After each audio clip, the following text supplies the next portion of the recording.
Barbara, ভিয়েতনামের উপর তোমার অনুভূতির তর্জমা আমি পড়েছি। তোমার হৃদয়ের সুবাতাস আমার গিলে করা পাঞ্জাবিকে মিছিলে নামিয়েছিল। প্রাচ্যের নির্যাতিত মানুষগুলোর জন্য অসীম দরদ ছিল সে লেখায়। আমি তোমার ওই একটি লেখাই পড়েছি। আশীর্বাদ করেছিলাম তোমার সোনার দোয়াত কলম হোক। আমার বড় জানতে ইচ্ছে করে বারবারা, তুমি এখন কেমন আছো?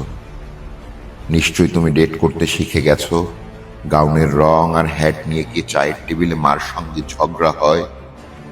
অনভ্যস্ত ব্রেশিয়ারের নিচে তোমার হৃদয়কে কি চিরদিনের জন্য ঢেকে দিলে?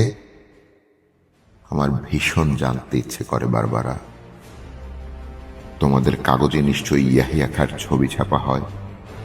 বিবেকের বোতামগুলো খুলে হৃদয় দিয়ে দেখো, ওটা একটা জল্লাদের ছবি। 15 লক্ষ নিরস্ত্র লোককে ঠান্ডা মাথায় সে হত্যা করেছে। মানুষের কষ্টার্জিত সভ্যতাকে সে গলা টিপে হত্যা করেছে। অদ্ভুত জাদুকরকে দেখো, 20 শতাব্দীকে সে কৌশলে টেনে হিচড়ে মধ্যযুগে নিয়ে যায়। দিয়াশলাইয়ের বক্সের মতো সহজে ভাঙে গ্রন্থাগার, উপাসনালয়, ছাত্রাবাস, মানুষের সাধ্য মতো ঘর বাড়ি।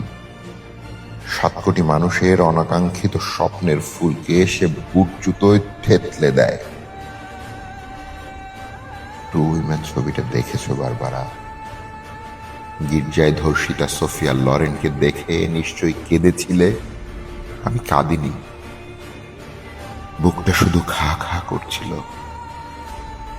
সোফিয়া লরেনকে পাঠিয়ে দিও বাংলাদেশে। 30,000 রমণীর নির্মম অভিজ্ঞতা শুনে তিনি শিউরে উঠবেন।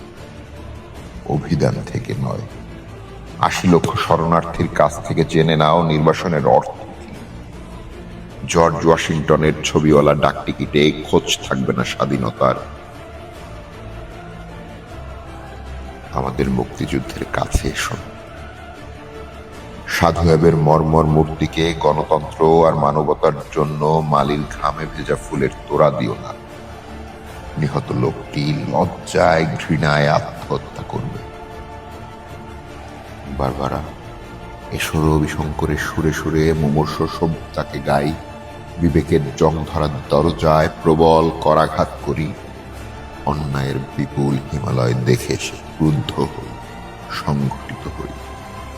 জল্লাদের শানিত অস্ত্র সভ্যতার নির্মল পুষ্পকে আঘাত করার পূর্বে, দর্শন ও সাহিত্যকে হত্যা করার পূর্বে এসো বারবারা, বজ্র হয়ে বিদ্ধ করি তাকে।